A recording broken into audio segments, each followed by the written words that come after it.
Соломнан кірген оқшаны симіру ауруларын кисетуге һәм дәвалауга тотырган. Россия Дәүләт Думасының Татарстаннан сайланган депутат Борис Менделевич шундый тәкъдим белән чыкты.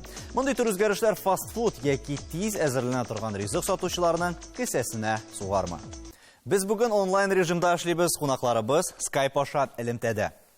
Хәерле кич, исәнмесез, эфирда Таяну нуктасы тапшыруы, студияда Алмаз Гафиятов. Хәерле кич, мөхтәрәм кунаклар. Фастфуд белән булган мәсьәлә ул инде күпләргә кагыладыр. Чын мәгънәсендә күбебез барыбер еш ашамаса да, кайберләребез инде атнага бер булса да әлеге фастфудтан файдалана. Һәм аның да бит әле төрлесе бар. Ләйлә ханым, иң элек менә фастфудның зыяны турында сүздән башласак иде, аның зыяны турында һәркайсыбыз да белә. Ләкин бүген менә фастфудны инде бәлки зыянлы булмаган фастфудны ясарга өйрәнмәделәр микән әле?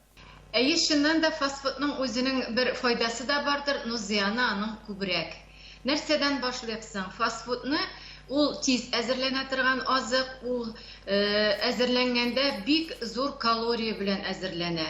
Һәм шулай ук анда бик күп май, кайберләрендә бик күп шикәр, кайберләрендә бик күп тоз, тәмләткечләр, төрле специялар бар.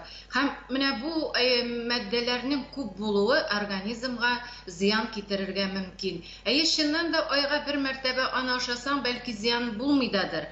Но безнең менә бу кызу тормышта кешеләр һәрберсе эштә вакытта ашарга, өйләрендә әзерләргә өлгермәгәндә, эштә өлгермәгәндә фастфудны күбрәк кулланалар.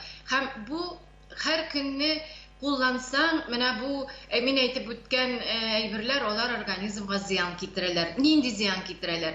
Бер мәртәбә генә менә көндезге ашны ашаганда да фастфудта 1500 калориядән артыграк калория булырга мөмкин. Ул бик күп.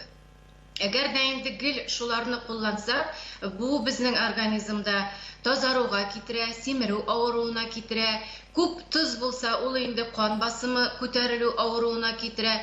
Һәм дә инде шикәрнең күп булуы, ул ашказан асты безенә бик зур удар ясап, шикәр авыруын китереп чыгарырга. Зыяны күп. Монда бит әле фастфудны ничек куллану да бик актуаль мәсьәлә. Һәм бу урында әйдәгез әле гастроэнтерологка да сүз бирик. Нәрсә ул тиз ашау? Бу шул инде студентларга күбрәк кагыла, укучыларга күбрәк кагыла, үзләренең вакыты әз булу аркасында тиз рәвештә ашау. Инде әгәр дә алай итеп без аны фастфудны уйласак, бургерларга гына, сэндвичларга гына кагыла дип, бу шул ук вакытта безнең гомер буе иртәләрен ашаган бутербродларга да инде шулай бу фастфуд сүзен тагарга була иде. Бүтән бу фастфудның зыяны килеп чыга шул тиз ашаудан, беренчедән. Икенчедән, бүгенге көндә күп кенә ялгышлык бара. Частый дробное питание дигән нәрсә, еш ашау, әз ашау дигән нәрсәдә. Менә шушы фастфудның дөрес ашалмавы, ягъни мәсәлән, ашаганнан соң 4-5 сәгать ишә вакыт, ашаганнан соң су эчеп, без бу фастфудның эшкәртелүен начарлайтабыз, үзебезгә ашказаны зыян китерәбез. Шуңа күрә монда фастфуд сүзе ул зыян булып тормый, бутерброд булса да, бургер булса да, сэндвичлар булса да, чиста таза ризыктан ясалган булсалар, аларның ашау рәвеше күбрәк роль уйный. Һәм бу очракта төп бәла булып әле симерүе дә тора кешенең, һәм нәкъ менә шул уңайдан Россия Дәүләт Думасы депутаты Менделевич та, ул инде Татарстаннан сайланган депутат, нәкъ менә шул хакта сөйли. Менә бу симерүгә юнәлтелгән авыруларны дәвалау өчен әлеге фастфудны сатучылардан салымны нәкъ менә шул юнәлешкә тотарга дип. Шамил әфәнде, сез ничек уйлыйсыз, мондый тәкъдим тормышка ашырлыкмы һәм ул нинди үзгәрешләргә китерергә мөмкин? Чыннан да проблема белән очрашкан кешеләргә ярдәм итәчәкме ул? Мондый тәкъдимнең мин ничек дип әйтергә кирәк, бернинди мәгънәсендә күрмим. Чөнки налогны җыйдырта икән, аны ул бит бүтән эшмәкәрләр налогларны җибәрәләр бер урынга. Монда тәкъдим ничек китерелә? Фастфуд җитештерүчеләр, сатучыларның гына налогларын аерып алабыз да, ниндидер башка юнәлешкә җибәрәбез. Бу бит инде бүтән планга кергән җыеласы налогларның күләмен киметүгә китерә. Ondan soң кеше үзен уйламый икән, үзенең исәнлеге турында уйламый икән, фастфудта гына яши икән. Без нигә андый кешеләргә ниндидер аерым яхшы шартлар тудырырга тиеш икән? Кешене бөтен халыкка килә торган налогның өлешен аларга аерым бирәбез. Бу аларга ярдәм итү кебек кенә килеп чыга бит. Минемчә ул дөрес түгел. Бу мәсьәләне караганда Великобританияда анда башка тәкъдим. Менә кем фастфуд, икенче төрле әйткәндә, фастфудның төрлесе бар. Начар фастфуд җитештерүчеләргә аерым төрле өстәмә налог кертсәң, аларның тәкъдиме буенча зыянлы продуктлар җитештерүчеләргә аерым налогны арттырырга, күтәрергә, шул очракта файдасы булыр кебек тоела миңа. Бу азык-төлек тәкъдим итүчеләр, алар инде кыенлыклар кичерә, бигрәк тә быел. Менә аларга кыен булмас микән бу? Ничек уйлыйсыз? Минемчә кыен булмый, чөнки менә шушы фастфудка йөрүче кешеләр, алучы кешеләр башка продуктларга игътибарын арттырачаклар. Фастфуд кыйбатланачак бит инде. Инде файдалы, ниндидер җиләк-җимешләр күбрәк булган продукциялар, ризыкларны алырга кеше күбрәк алачак. Шуңа күрә шул шаяклап караганда ашка үләргә монда мөмкинлеге үзе беркем дә ашка үләргә җыенмый. Бездә бит продукция, ризыклар бик күп. Бик күп төрле алар, шуңа күрә фастфудтан кешене ничектер читләштерергә һәм файдалы ризыкларны алырга шакырырга кирәк. Фастфудта төрлесе була бит әле. Шамил әфәнде, әгәр дә без монда карасак, менә мәсәлән, шулай инде файдалы дип әйттек, артык зыяны булмаган фастфуд итеп тә карарга мөмкин. Мәсәлән, берничә ел элек, монда инде 5-10 ел элек, әле башка төрле карыйлар иде фастфудка. Элек чит илдән килгән, яңа ачылган җирләрдә бөтенесе барып, ашап карарга тели иде. Хәзер мөнәсәбәт үзгәрде. Хәзер ул адым саен ашысын килсә ашыйсың, ашысын килмәсә ашамыйсың. Ләйлә, менә бүген мөнәсәбәт үзгәрдеме һәм чын мәгънәсендә зыянлы булмаган фастфуд бармы ул бүген? Фастфудны әйтеп киттеләр бит инде. Ул бутерброд та булырга мөмкин, сэндвич та булырга мөмкин. Ул барысы да фастфуд. Начарларын без беләбез инде. Аларны как раз 5-10 елы кергән бизгә Казанга да килгәннәр алар. Без аларны әлбәттә аңлаган кеше ашамый, аңламаган кеше инде кызык, балаларга тәмле бит инде. Балалар сырый, шунда балалар белән бергә керәбез. Мин үзем дә атнага бер тапкыр кіріп ашый торган кеше инде. Менә шундый фастфудларга, яхшы фастфудларга койсалар, фалафелне кертәм, мәсәлән, иттән түгел, әмне нуттан эшләнгән шундый котлетлар булалар. Ул да фастфуд бит инде. Тиз генә ашап. Ләкин менә бу тиз ашауны ничектер аңарга кирәклеге өстәлгә утырып, дөрес итеп ашаса, ансысы зыяны әзрәк булыр дип уйлыйм. Менә егетләр, студентлар, алар бит инде шаурманы тоталар да урамда йөгерә-йөгерә шуны ашап баралар. Ашаганны да аңламыйлар, корсагына нәрсә кергәнне дә аңламыйлар.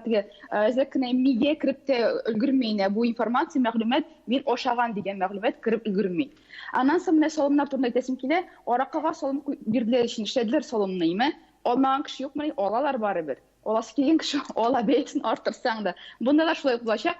Фастфудта да бәясе артса да, кеше җиләк-җимешне ашарга өйрәнмәгән икән.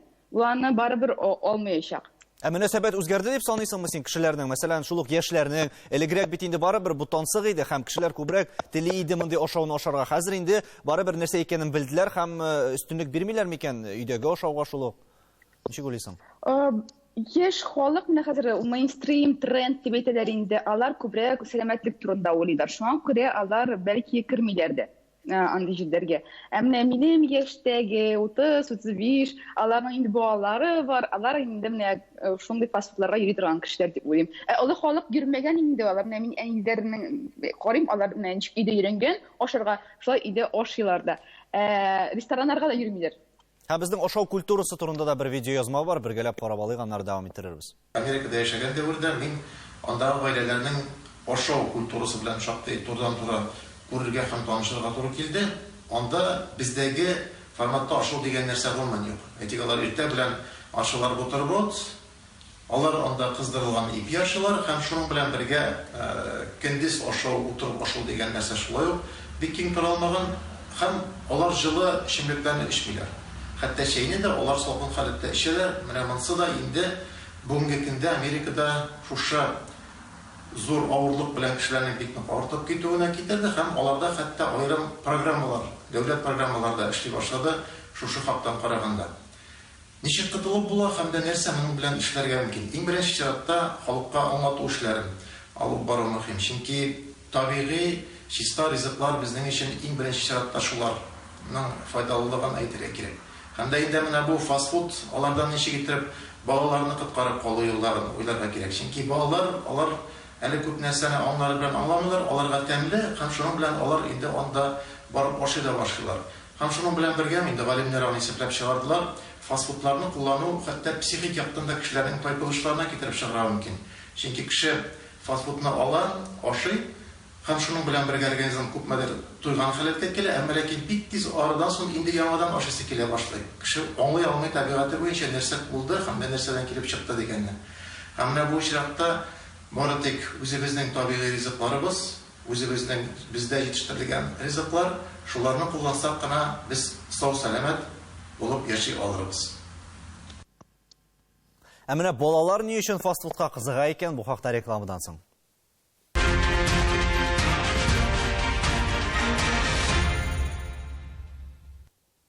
Татарстан Яңа Гасыр телеканалында Таяны нокта тапшыру. Без бүген фастфуд турында сөйләшәбез һәм рекламага киткәнче инде аның зыяны турында әйтелде, ләкин менә балалар кызыга. Шул сәптән инде мәсәлән мин дә күрәм, әгәр дә гадәти ашауны ашамасалар, шул ук Макдональдстан мәсәлән инде фри бәрәңгесен китерсәң, аларның күзләре яна башлый. Һәм бу күп балаларның шулай. Менә Ләйлә ханым, ни өчен шулай икән ул? Ни өчен аларны ниндер кызыксындыру чаралары бармы? Һәм ниндер тәмләткечләр өстәү хәл итәме? Менә монда нәрсәдә икән хикмәт?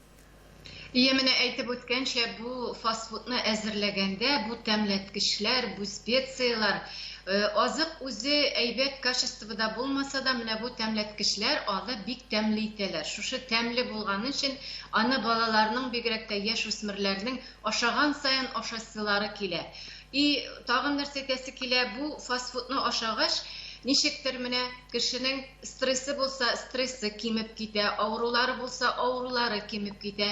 И шул мәлдә балалар да, улар, яшүсмерләр дә, алар менә ничектер зависимый булып калалар бу фастфудтан.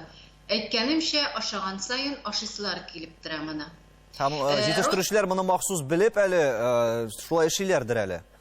Әйе, шулайдыр. Менә Росстатның мәгълүматлары буенча, балалар арасында 15% шушыны ашау нәтиҗәсендә тазаруга, симерүгә килгән балалар, яшүсмерләр арасында 30%-тан да күбрәк, алар менә үзләренең гәүдә авырлыкларын үзгәрткәннәр, алар тазарганнар фастфуд ашап. Һәм бу теманың мәсәлән шул ук инде безнең әгәр дә төп мәсьәләсенә әйләнеп кайтсак, Борис Менделевич ул белеме буенча табиб. Һәм ул әйтә, минемчә әлеге документ продуктларның калориясын чикләү, фастфудка салым билгеләү һәм җәмгыятьтә ярлылыкны киметү кебек мәсьәләләрне шишәргә тиеш дигән. Шулай гына кешеләрнең сәламәтлеген саклап була. Шамил әфәнде, сез менә бу фикерләргә ничек карыйсыз? Менделевичнең сүзләрен карасаң, bir-birsine karşı kilip durar. Bir yaktan әйтә ул, менә күпмедер калганда 3 миллиард кеше җир шарында бу елның ахырына пандемия белән бәйләнештә дә инде ул алар ашарга үзләренә алырга мөмкинлекләре булмый ди. Ачлык булырга мөмкин дип әйтә бер яктан ул. Икенче яктан инде менә шул ук вакытта 30%-тан алаганда кайбер илләрдә 50%-ка кадәр күп ашау аркасында, аеруча менә шушы фастфуд ашау аркасында симерүгә китерә ди. Үзенең бер фикерен, аның бер фикерне икенче фикергә каршы килеп тора. Шуңа күрә аны хуплый алмыйм менә ул сүзләрне, аны хуплый алмыйм мин. Монда налогларны шушы чирләгән кешеләрне дәваларга дип җибәрергә дип тәкъдим итә ул. Минемчә, анда күбрәк фастфудтан кешене айыру өчен пропаганда күбрәк кирәкдер. Бу мәсьәләсендә мин аның яклы. Пропаганданы күбрәк. Менә үземнең генә семьяда гына караганда да, үземнең туганнар арасында караганда да, бәләкәйрәк балаларга әйтәсең, атнага бер тапкыр гына Макдональдска барабыз дип. Бәләкәй бала, менә 10 яшьлек, ул әйтә, юк, атнага бер тапкыр түгел. Мин айына бер тапкыр барам ди. Чөнки аңа аңлатылган әти-әнисе ягыннан. Ул бала аңлый зыянлы икәнен.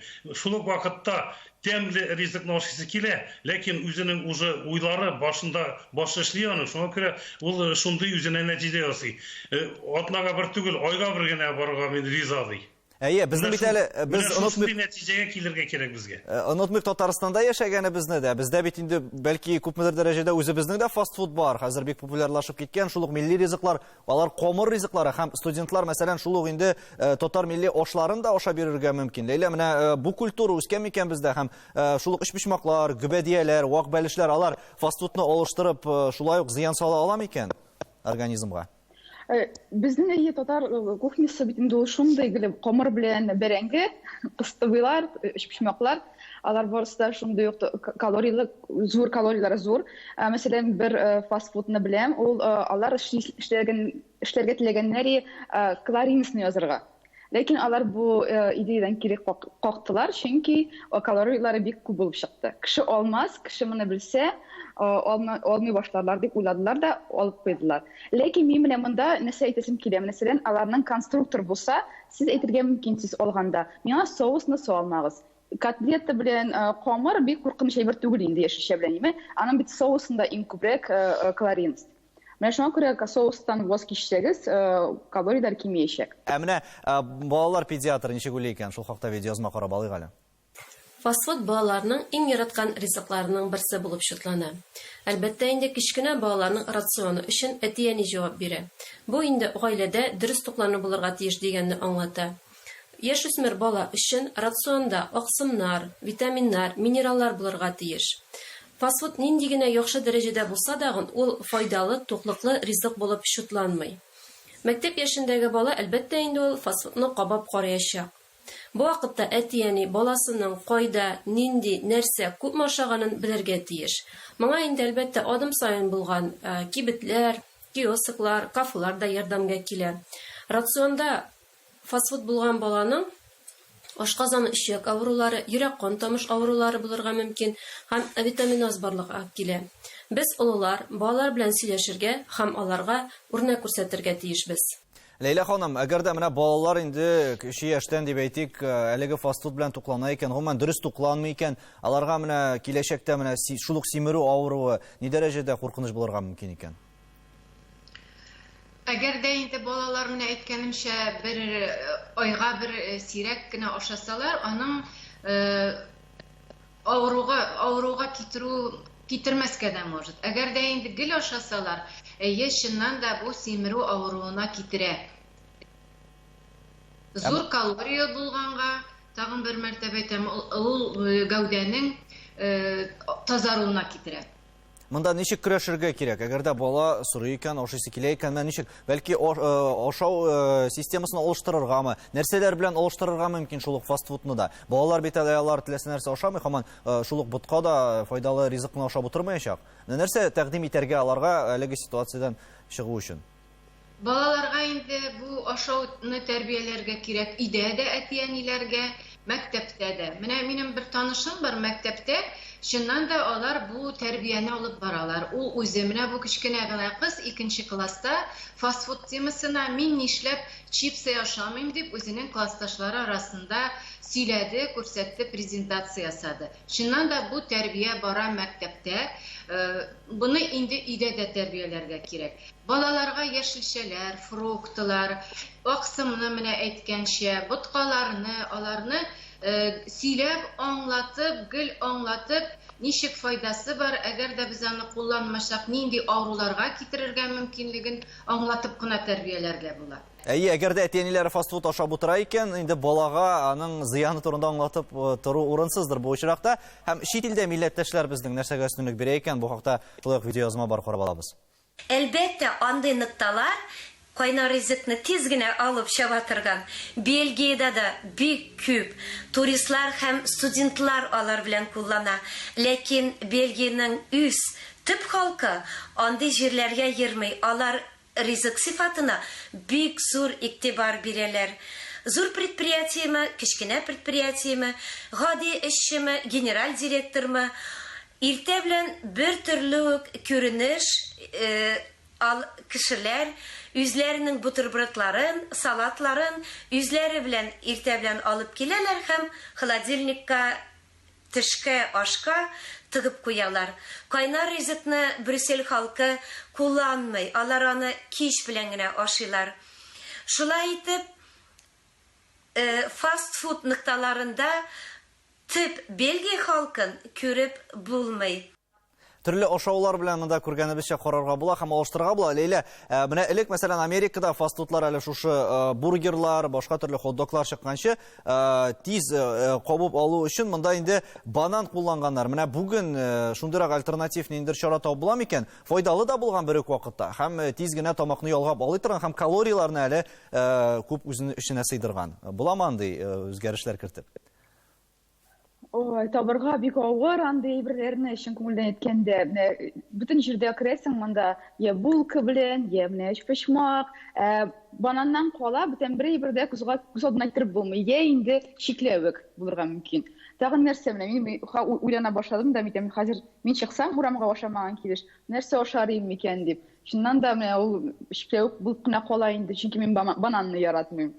Тамак туйдыру өчендә бит монда шул ук инде башка төрле ризыкларны уйларга кирәктер.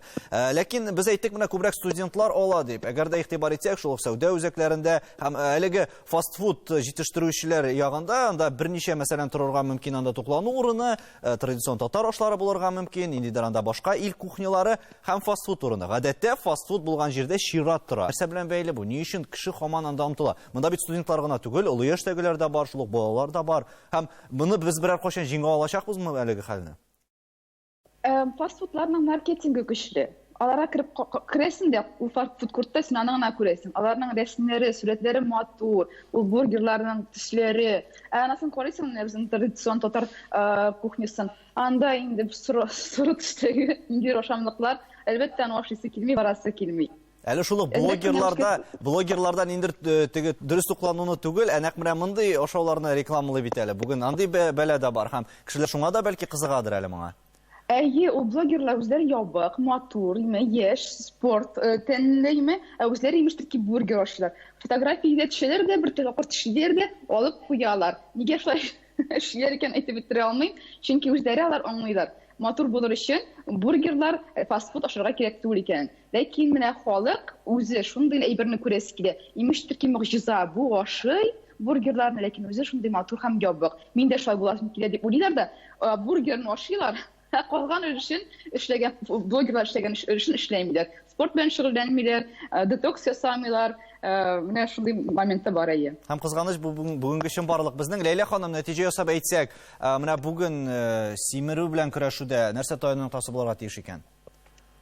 Бүгенге көндә симерү белән һәм менә аның последствиесе булган йөрәк, кан авырулары, аннан соң инде тагын менә бу фастфудны кулланганнан соң онкология авырулары булу белән без эшебезне профилактика чараларына багышларга тиешбез. Шуннан да хәзер менә безнең поликлиникада да, башка поликлиникаларда да Россия буенча национальный проектлар бар. Национальный проектларның күбесе алар менә шушы авыруларга каршы профилактикага каршы багышланган.